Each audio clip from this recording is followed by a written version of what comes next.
This is a good list that I've put together, inspired by a couple of others and my own contribution, and I'd like to share this list with you. First, learning the power of purpose. A person who has purpose in their life, they have something to go for, some meaning. One writer described it, for some people it becomes a magnificent obsession. And for you and I, maybe it doesn't need to be that dramatic as a magnificent obsession. But it has to be something that does something to us, something that pulls us, especially into the future. You know, there are many influences on us. One is the influence of the past. Some people are always pulled back by the past. Some people are always pulled aside by the distractions.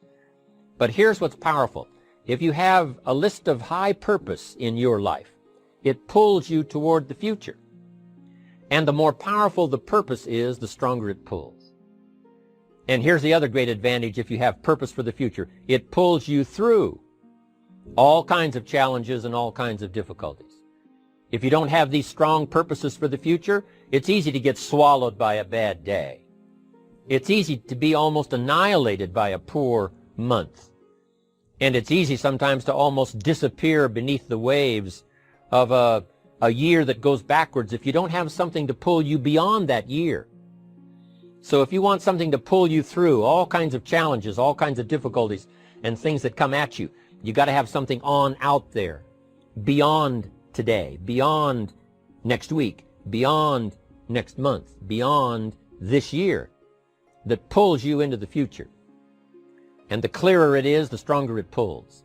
The more dynamic it is, the more it affects your life, your spirit, your heart, your soul. It also creates imagination. It gets your mind working on how to achieve that purpose.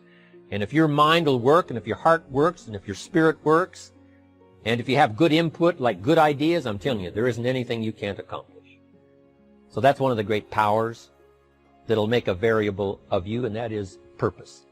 Here's the next one, self-confidence. Where does self-confidence come from? And this is the best advice I can give you on that. Not neglecting, first of all, the small daily disciplines. Self-confidence really comes from feeling good about yourself. And one of the best ways to feel good about yourself is at the end of the day to know that you poured it on. You did your best. If you conducted a meeting, you did the best you could. If you made a phone call, it was the best phone call you could possibly make. If you wrote a letter, it wasn't a casual letter, it was your best letter. At the end of those kind of days, when you feel good about yourself, self-confidence starts to rise. You know that if you can have this kind of a good day, you can have another one the next day, and those days become the weeks become the months, and the month becomes a powerful year. Self-confidence comes from the lack of neglect. If you will not neglect to do the small daily disciplines, that's where self-confidence comes from. Part of good health is self-confidence. I know I'm going to be healthy. I take the Herbalife products. I eat the apple a day. I walk around the block. I do the jogging on the beach.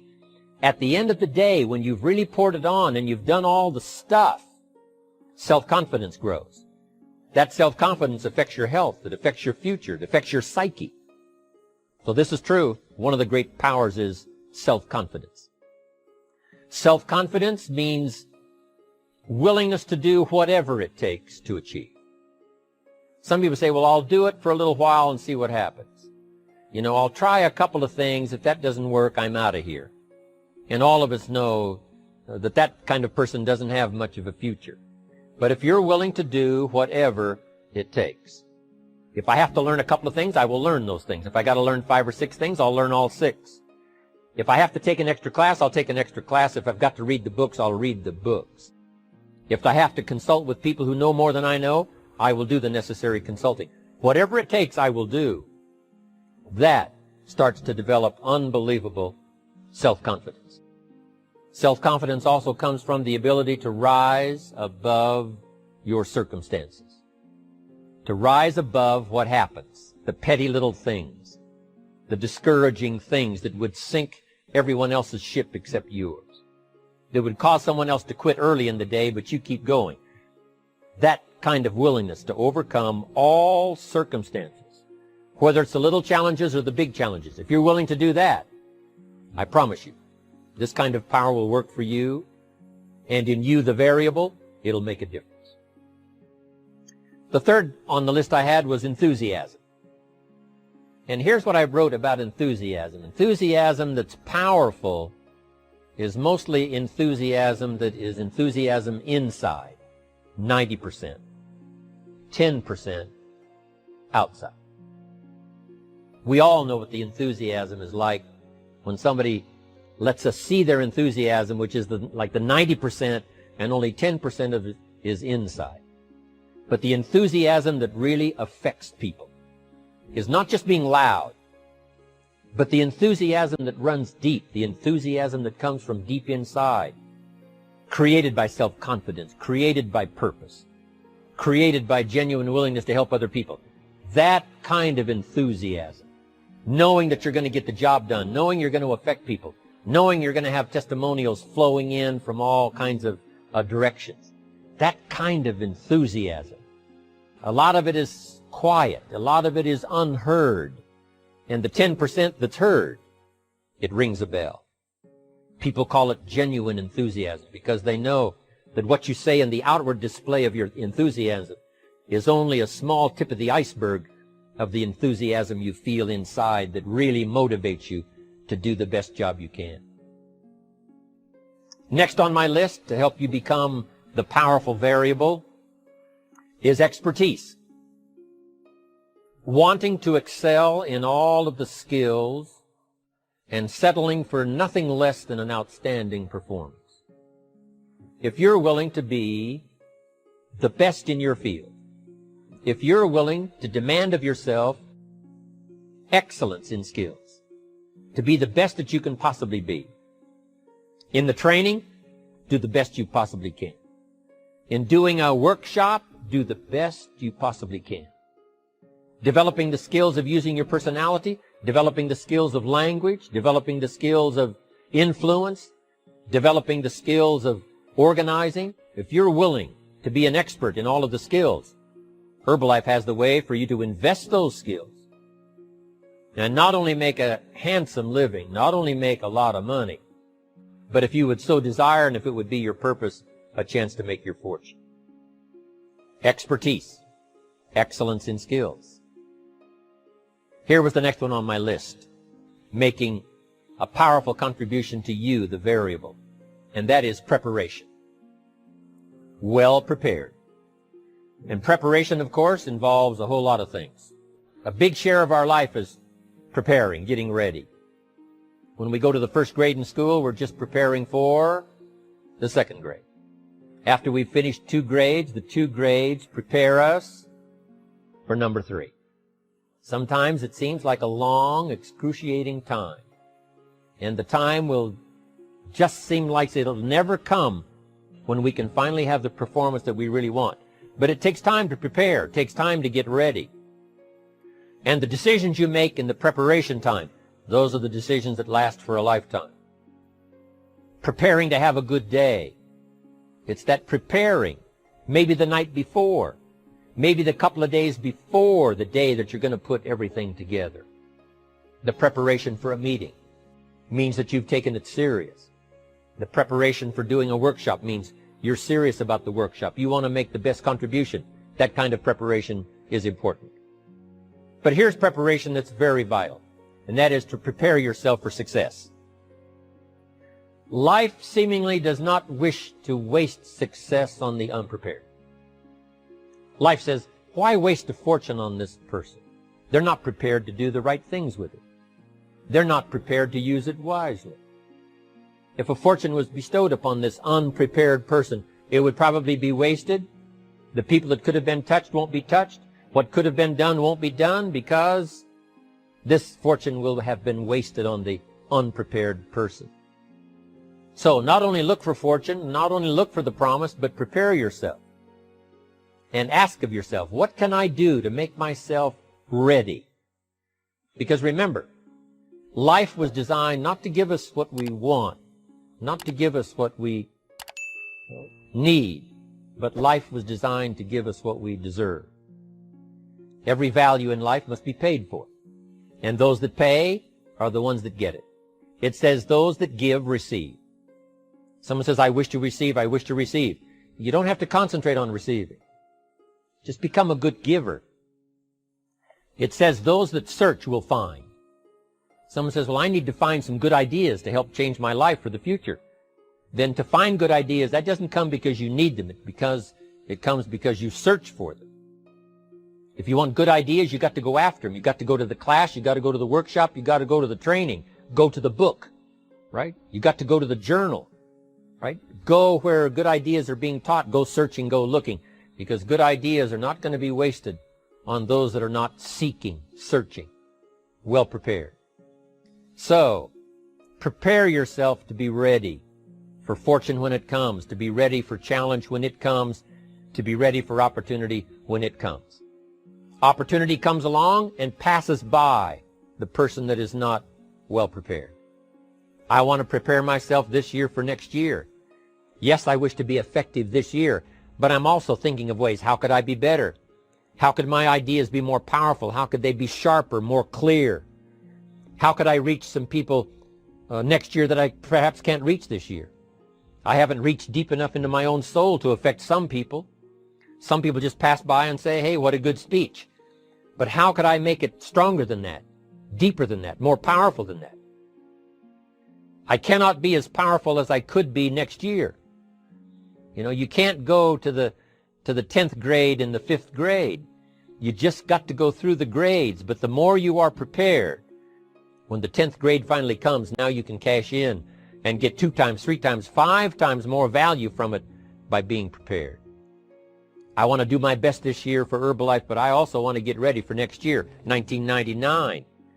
And then when the year 2000 comes, at the turn of the century, I want to be well equipped by language, by instinct, by temperament, by personality, by influence, to really be valuable the year 2000, 2001, 2, 3, 4, 5.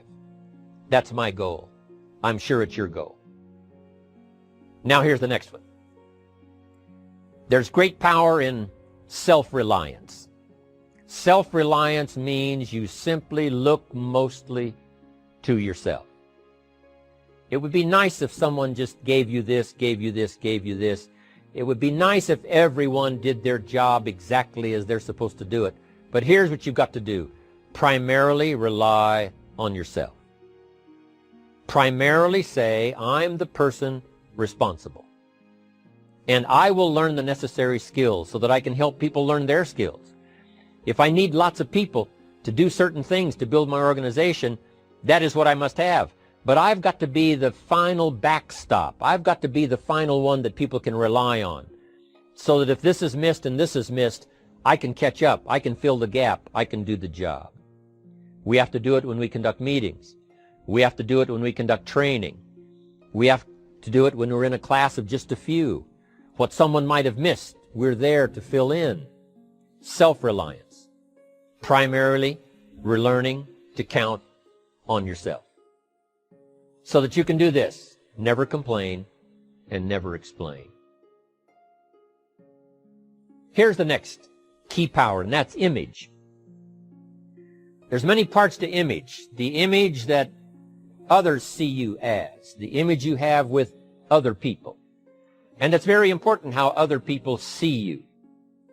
If they don't see you as a leader, chances are they won't pay attention. If they don't see you as being in control, chances are they won't have the trust. If they don't see you as knowing where you're going, what you want to accomplish, they probably won't follow.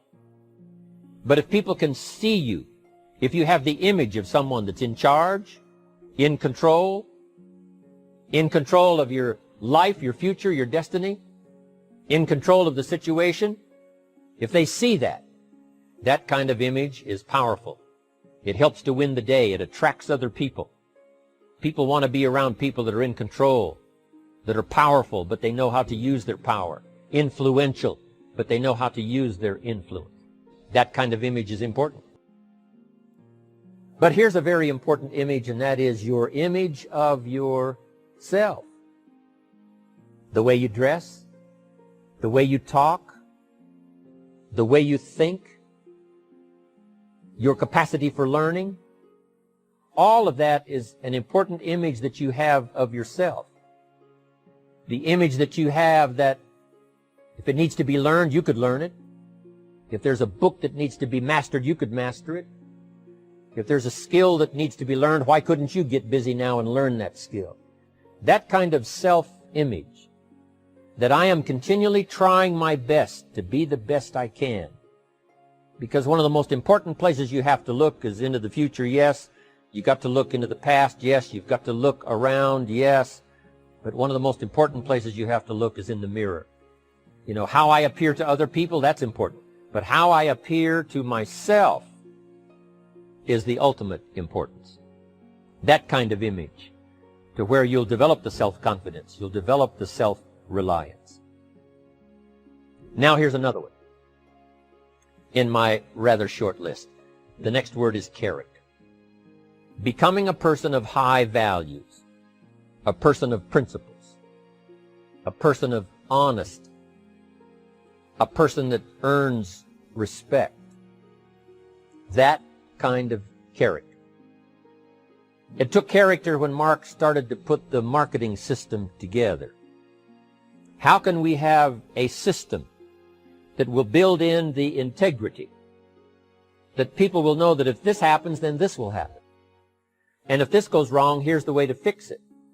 Unless you have the principles and the character and the integrity to put together a viable plan for a wide variety of people, then the system is not going to last very long.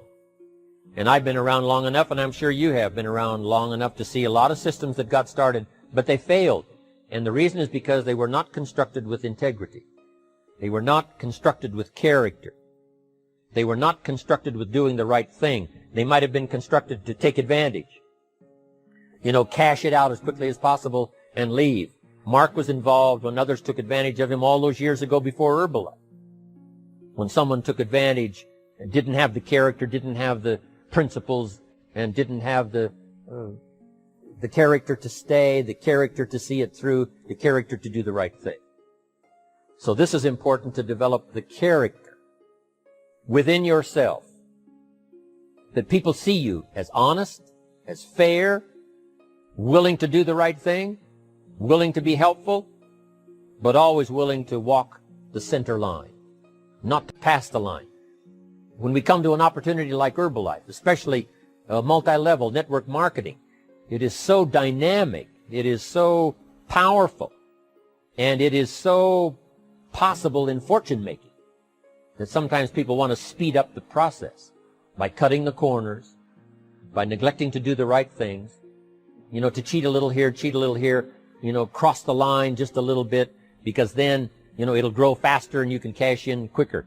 Not necessary here. Doing Herbalife right will build your fortune longer and stronger than trying to cut the corners and not doing it right.